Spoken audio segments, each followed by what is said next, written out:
Hello everyone, आज का class हमारे लास्ट क्लास का कंटिन्यू क्लास होगा, जहाँ पे हम लोग अपने प्रीवियस क्लास में प्रैक्टिकल क्वेश्चंस कर रहे थे डिस्कस, जो कि वैल्यू एडेड मेथड पे बेस्ड था।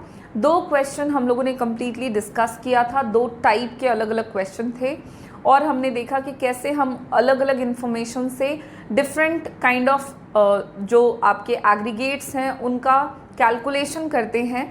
तो प्रीवियस क्लास में हम एक क्वेश्चन देख रहे थे जहाँ पे हमसे 3 इन्फॉर्मेशन पूछे जा रहे थे, value added by firm A and firm B, जो कि हमने कैलकुलेट किया था। फर्म ए का value added 200 crore, firm B का वैल्यू एडेड था आपका 260 करोड़, जिसमें से सेल्स जितने भी थे फर्म्स के वो हमने ऐड करे थे, जितना भी परचेज था उसको हमने सब्सट्रैक्ट किया था और तब जा कर के फाइनली हम वैल्यू एडेड को कैलकुलेट कर रहे थे। फिर उसी क्वेश्चन में हमसे gross domestic product at market price भी पूछा जा रहा था, जिसको हम लोगों ने कैलकुलेट कर लिया था by adding up all the value added of all the firms in the economy. On the basis of this question हमारे इकोनॉमी में सिर्फ 2 ही फर्म्स थे, फर्म ए एंड बी, जिनके वैल्यू एडेड को हमने सम कर दिया था। तो सम टोटल जितना भी था that will be the gross domestic product at market price.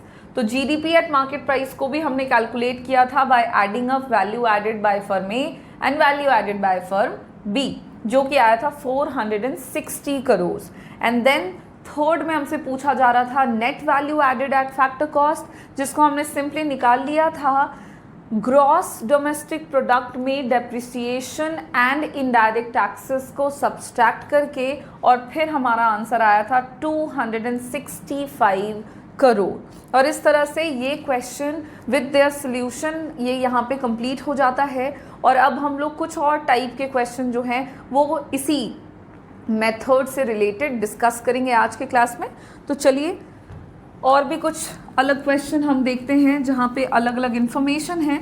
ये आप जितना ज़्यादा प्रैक्टिस करोगे आपको उतना समझ में आएगा कि हमने किसी भी टर्म को जब कैलकुलेट करना है, लाइक ग्रॉस डोमेस्टिक प्रोडक्ट निकालना है, मार्केट प्राइस या फैक्टर कॉस्ट या नेट वैल्यू एडेड निकालना है, तो उस केस में अकॉर्डिंग टू इन्फॉर्मेशन हम किन चीज़ों को ऐड करेंगे, किन चीज़ों को सब्सट्रैक्ट करेंगे। ठीक है, सो मेन पर्पस है आपको वैरायटी ऑफ क्वेश्चन बताने का यही कि आप ज़्यादा से ज़्यादा प्रैक्टिस करते हुए ये समझ सकें कि हमें किस तरह के इन्फॉर्मेशन में किस तरह के इन्फॉर्मेशंस को यूज़ करना है for the calculation of different kind of aggregates. तो एक क्वेश्चन है यहाँ पे हमारे पास,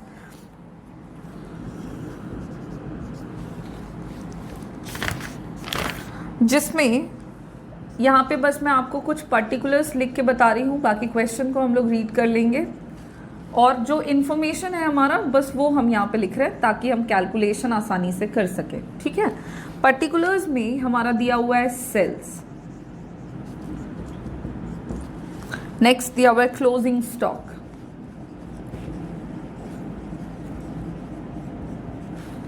फिर है ओपनिंग स्टॉक,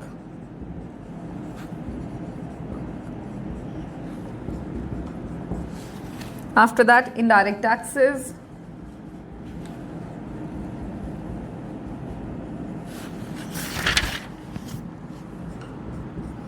उसके अलावा है डेप्रिसिएशन,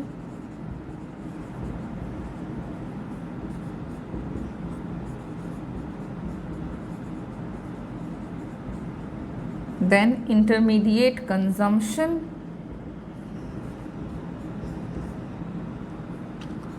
फिर है हमारा परचेज ऑफ रॉ मटेरियल्स,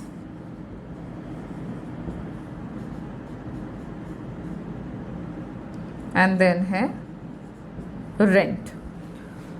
जो दिया हुआ इंफॉर्मेशन, सेल्स में आपका वैल्यू है 90 करोड़, क्लोजिंग स्टॉक है आपका 25 crore, opening stock is 15 crores, indirect taxes are 10 crores, depreciation is given 20 crores, intermediate consumption is 40 crores, purchase of raw material is 15 crores and rent is 5 crores. अब यहाँ पे question क्या पूछ रहा है हमसे वो देख लेते हैं। तो क्वेश्चन में कह रहा है कि from the following data about a firm X for the year 2000 to 2001 calculate the net value added at market price during that year.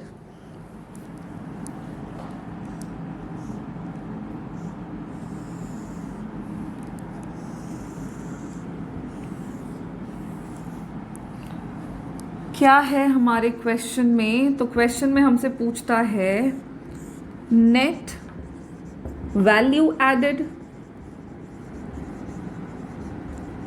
Eight market price, net value added at market price. ये है हमारा question. आपसे simple यही पूछा जा रहा है, जहाँ पे बोल रहा है कि कोई फर्म है, फर्म एक्स है मान लिया जाए, और इनसे इस फर्म से रिलेटेड जो इन्फॉर्मेशन है 2000 ईयर से 2001 का, इस इंफॉर्मेशन के बेसिस पे इस फर्म एक्स का कैलकुलेट करना है हमको net value added at market price. अब यहाँ पे हमसे सिंपली सिर्फ एक ही टर्म पूछा जा रहा है, that is net value added. इससे पहले क्वेश्चन में ग्रॉस वैल्यू पूछ रहा था, हमने पहले ग्रॉस निकाला था, फिर उसमें से हमने नेट निकाल लिया था। अब यहाँ पे नेट वैल्यू डायरेक्टली निकालना है तो कैसे निकलेगा, ज़रा वो उस पर हम ध्यान दें। तो सबसे पहला जो इन्फॉर्मेशन है वो है सेल्स, फर्म एक्स का, तो सेल्स तो हम लेंगे। फिर क्लोजिंग स्टॉक है एंड ओपनिंग स्टॉक है, तो closing stock and opening stock का हम डिफरेंस लेते हैं, ठीक है, उसको हम ऐड करेंगे। चेंज इन स्टॉक उसको हम ऐड करते हैं, ओके। फिर आपका क्या दिया हुआ है, उसके बाद आपका दिया हुआ है इनडायरेक्ट टैक्सेस। तो इनडायरेक्ट टैक्सेस की यहाँ पे हमको ज़रूरत नहीं है। क्यों नहीं है? क्योंकि हम डायरेक्टली नेट वैल्यू ऐड कर रहे हैं, नेट वैल्यू कैलकुलेट कर रहे हैं। अगर ग्रॉस निकालना होता और फिर उसमें से नेट निकालना होता तो ग्रॉस में से नेट को घटाते, सॉरी ग्रॉस में से इनडायरेक्ट टैक्सेस को घटाते तो नेट वैल्यू निकल के आता। बट क्योंकि यहाँ पे हमको डायरेक्टली नेट वैल्यू निकालना है तो इनडायरेक्ट टैक्सेस का कोई काम नहीं, इसको हम यूज़ नहीं करेंगे। फिर हमने क्या करना है, नेक्स्ट इन्फॉर्मेशन डेप्रिसिएशन। डेप्रिसिएशन जो होगा वो हम ऐड करेंगे, क्योंकि डेप्रिसिएशन से हम लोगों को पता लगेगा कि एग्जैक्ट फर्म एक्स का जो वैल्यू एडेड है वो कितना हुआ, तो इसको हम इंक्लूड करेंगे, ठीक है। इसको हम एक्चुअली सब्सट्रैक्ट करेंगे टोटल सेल्स में से। नेक्स्ट दिया हुआ है आपका वैल्यू क्या, इंटरमीडिएट कंजम्पशन। इंटरमीडिएट कंजम्पशन भी जो है ये भी हम यूज़ करेंगे in the calculation of net value added at market price. उसके अलावा है परचेजेस ऑफ रॉ मटेरियल्स। तो purchases of raw materials and intermediate consumption both are same, तो इसलिए हम इंटरमीडिएट कंजम्पशन ले चुके हैं, तो परचेजेस ऑफ रॉ मटेरियल्स हम यहाँ पे नहीं ले रहे। एंड एक और इन्फॉर्मेशन है दैट इज रेंट। रेंट का यहाँ पे हमारे पास कोई काम नहीं है, बिकॉज वैल्यू एडेड मेथड में हम लोग क्या करते हैं कि गुड्स एंड सर्विसेज के वैल्यू के बेसिस पे कैलकुलेशन करते हैं, जहाँ पे रेंट, इंटरेस्ट या सैलरी, वेजेस, इनका कोई इस्तेमाल नहीं है। सो इतने इन्फॉर्मेशन को, रेंट को हम यहाँ पे यूज़ नहीं करेंगे, परचेज ऑफ रॉ मटेरियल्स नहीं होगा, डेप्रिसिएशन लेंगे, इंटरमीडिएट कंजम्पशन लेंगे, इन दोनों को सब्सट्रैक्ट करेंगे, क्लोजिंग स्टॉक ओपनिंग स्टॉक का डिफरेंस सेल्स में ऐड कर देंगे और नेट वैल्यू को निकाल लेंगे। तो देखो क्या करना है, सबसे पहले तो तुमने सेल्स ले लेना है, इसमें कहा मैंने ऐड करते हैं हम चेंज इन स्टॉक को, और चेंज इन स्टॉक को कैसे निकालते हैं, तो closing stock minus opening stock, ठीक है। इसमें क्या करेंगे, घटाएंगे टोटल में डेप्रिसिएशन को, तभी नेट वैल्यू निकलेगा, ओके। और इसमें हमको और फिर सब्सट्रैक्ट करना होगा इंटरमीडिएट कंजम्पशन को। आप याद करें, इंटरमीडिएट कंजम्पशन को हम इंक्लूड नहीं करते हैं जब हम वैल्यू एडेड निकालते हैं, वैल्यू एडेड मेथड का इस्तेमाल करते हैं। अब यहाँ पे जो इन्फॉर्मेशन है उसी को हम यहाँ पे पुट करते हैं। सेल्स कितना दिया हुआ है, 90 करोड़, प्लस क्लोजिंग स्टॉक कितना है, 25 करोड़। इसमें ओपनिंग स्टॉक कितना है हमारा, 15 करोड़ का। इसमें घटाएंगे हम डेप्रिसिएशन को, that is 20 crore, minus intermediate consumption कितना है, 40 करोड़ का। अब इसको हम सिंपली सॉल्व कर दें तो 90 प्लस 25 में 15 गया तो 10, ठीक है, माइनस, तो माइनस माइनस प्लस, तो -20 प्लस -40 इज इक्वल्स टू -60।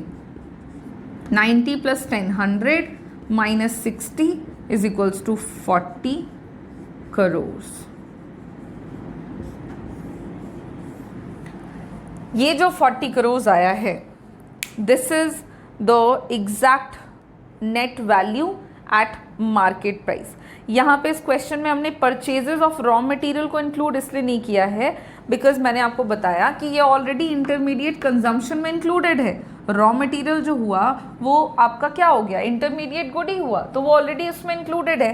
तो जब हम इंटरमीडिएट कंजम्पशन ले रहे हैं जिसकी वजह से परचेज ऑफ रॉ मटेरियल को नहीं ले रहे, अगर इंटरमीडिएट कंजम्पशन नहीं होता तो परचेजेस ऑफ रॉ मटेरियल को हम इसमें इंक्लूड करते। तो बस आपको माइनर माइनर सी चीज़ों का ख्याल रखना है, ध्यान रखना है, और फिर आप बड़ी आसानी से और सही, बिल्कुल सही सही कैलकुलेशन जो है वो कर पाएंगे। तो इस क्वेश्चन का हमारा आंसर हो जाएगा 40 crore. That is the net value added at market price for firm X in the year 2000 to 2001। ठीक है, अब एक और क्वेश्चन हम बनाते हैं।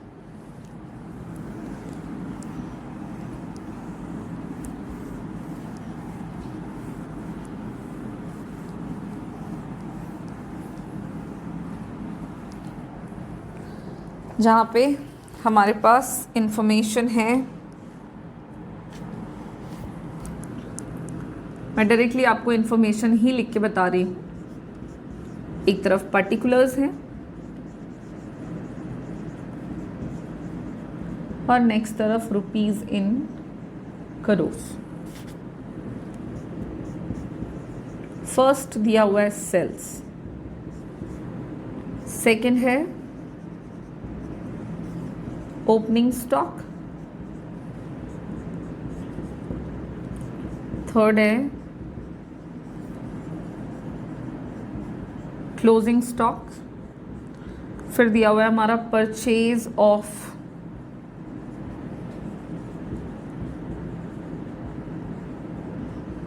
Intermediate products,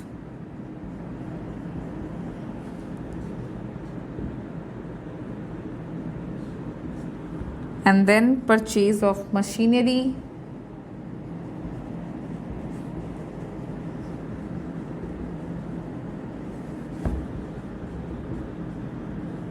and next is subsidy। Information में सेल्स में वैल्यू है 500 crore, not crore, rupees in 1000 में दिया हुआ है 500,000। Opening stock is 30,000, closing stock is 20,000, purchases of intermediate products for 300,000, purchases of machineries for 150,000 and subsidies is 40,000। सवाल में जो पूछ रहा है सबसे पहले उस पर ध्यान दें। तो क्वेश्चन में कहता है from the following data about firm X calculate gross value added at factor cost by it. ठीक है, आपसे ग्रॉस वैल्यू एडेड पूछा जा रहा है eight factor cost, not market price. Factor cost पे जीडीपी पूछा जा रहा है। तो सबसे पहले हम यहाँ पे देख लेते हैं कि कैसे हम निकालेंगे वैल्यू को।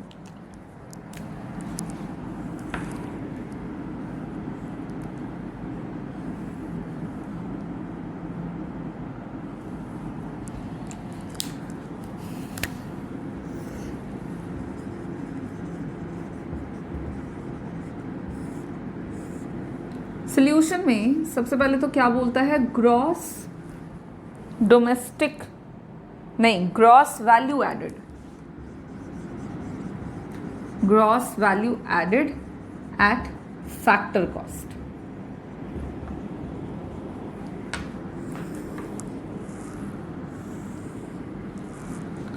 अभी gross value added at factor cost निकालने के लिए क्या क्या हम लोगों को यूज़ करना है इन्फॉर्मेशन में, तो फर्म एक्स का सेल्स गिवन है, ये हम इंक्लूड करेंगे, सीधी सी बात है। अब तक तो इतना हम सीख चुके हैं कि सेल्स को हम इसमें इंक्लूड करते हैं।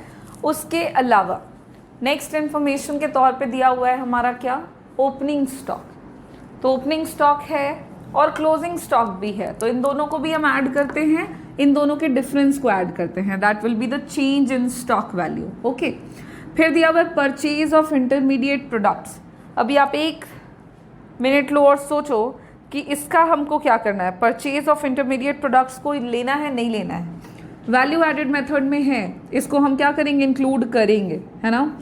अब है नेक्स्ट दिया हुआ परचेज ऑफ मशीनरी, ज़रा इसके बारे में सोचो, इसको हमको इंक्लूड करना है कि नहीं करना है। अगर आप सोच रहे हैं इसको इंक्लूड नहीं करना है, बिल्कुल सही, क्योंकि मशीनरी जो है वो भी आपका क्या हो गया, इंटरमीडिएट गुड्स हो गया, ऑलरेडी वो हमने इंटरमीडिएट प्रोडक्ट्स के परचेज को इंक्लूड करा हुआ है, तो मशीनरी के परचेज को अलग से इंक्लूड नहीं करेंगे in the calculation of value added by firms. Okay, उसके बाद नेक्स्ट इन्फॉर्मेशन में दिया हुआ है सब्सिडीज। अब सब्सिडीज के साथ क्या है कि फर्म्स को सब्सिडीज मिलती है, ओके, तो जो भी रिसीव कर रहा है फर्म उसको हम ऐड करते हैं, इंक्लूड करते हैं, तो सब्सिडीज जो होगा वो आपका इंक्लूड होगा। अब किस तरह से इंक्लूड होगा वो देखो, सबसे पहले हमने क्या करना है, सेल्स लेना है, इसमें हम ऐड करेंगे किसको, तो closing stock minus opening stock को,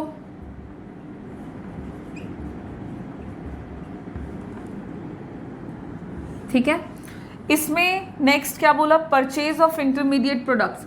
परचेज ऑफ इंटरमीडिएट प्रोडक्ट्स को हमको घटाना है, सब्सट्रैक्ट करना है, क्योंकि इंटरमीडिएट कंजम्पशन जो भी है उसको हम सब्सट्रैक्ट करते हैं ताकि एग्जैक्ट वैल्यू जो है वो निकल के आए। सो इंटरमीडिएट प्रोडक्ट्स का कंजम्पशन परचेज उसको हम घटा रहे हैं, प्लस इसमें हम सब्सिडीज़ को ऐड करेंगे, क्योंकि सब्सिडीज़ में पैसे आए हैं फर्म्स के पास, ठीक है। तो इतना वैल्यू हमारा कुछ इस तरह के साथ कैलकुलेट होगा। नाउ सेल्स कितना गिवन है, 500,000, तो 500 प्लस क्लोजिंग स्टॉक का वैल्यू कितना दिया हुआ है, क्लोजिंग स्टॉक ध्यान देना 20 माइनस ओपनिंग स्टॉक कितना है 30, सो 20 माइनस 30, इसको तुम 30 माइनस 20 नहीं करोगे, 20 minus 30, okay. Change in stock जो है वो कैसे निकलता है, तो चेंज इन स्टॉक को हम हमेशा closing stock minus opening stock करके निकालते हैं, तो चेंज इन स्टॉक। अब इसमें माइनस करेंगे purchase of intermediate products, that is 300,000 plus इसमें हमको सब्सिडीज को ऐड करना है which is also given as 40,000। अब इसको आप सिंपली सॉल्व करो, 500 प्लस यहाँ पे आपका क्या हो जाएगा -10, तो प्लस और माइनस हो जाएगा आपका -10 माइनस 300 प्लस 40, प्लस प्लस का काम पहले ख़त्म कर लो, 500 प्लस में 40 प्लस में, तो 540 माइनस माइनस भी ऐड हो जाएगा बट साइन माइनस का होगा, तो दैट इज़ 310। अब इसका हम डिफरेंस निकालेंगे तो आ जाएगा हमारा 230,000। ये आ गया है हमारा नेट नहीं gross value added at factor cost, okay. बस यहाँ पे क्या ध्यान देना था हम लोगों को कि परचेज ऑफ मशीनरी हमने नहीं लिया। क्यों नहीं लिया? Because purchase of machinery is an intermediate product, और क्योंकि हम उसका ऑलरेडी उसको हम इंटरमीडिएट प्रोडक्ट्स के परचेज में इंक्लूड कर रहे हैं, जिसकी वजह से उसको हमने फिर से अलग से इंक्लूड नहीं किया इन the calculation. Other than that बाकी सारी चीज़ें कॉमन हैं, जिसमें हमने सेल्स लिया है, ओपनिंग एंड क्लोजिंग स्टॉक लिया, इंटरमीडिएट प्रोडक्ट्स को घटाया, सब्सिडीज़ को ऐड किया, ठीक है। यहाँ पे हमने सब्सिडीज़ को ऐड किया है। वहीं टैक्सेस होते और ग्रॉस वैल्यू निकालना होता तो टैक्सेस को हम सब्सट्रैक्ट करते, क्योंकि वो पैसा जा रहा है फर्म का। तो बस आपको इस तरह की बातें छोटी छोटी ध्यान में रखनी है, और इस तरह से आपके क्वेश्चन में जो भी वैल्यू गिवन हो, लाइक ग्रॉस वैल्यू हो या नेट वैल्यू हो, जो भी आपसे पूछा जा रहा है उसको आप आसानी से कैलकुलेट कर पाएंगे। तो आज के क्लास को हम यहीं पे फिनिश करेंगे। नेक्स्ट क्लास में हम इसके भी और वैरायटी के क्वेश्चन को कैलकुलेट करके देखेंगे, ताकि हमारी जो प्रैक्टिस है वो और बेहतर हो जाए और किसी भी तरह के किसी भी वैरायटी के क्वेश्चन को हम सॉल्व कर सकें। Thank you.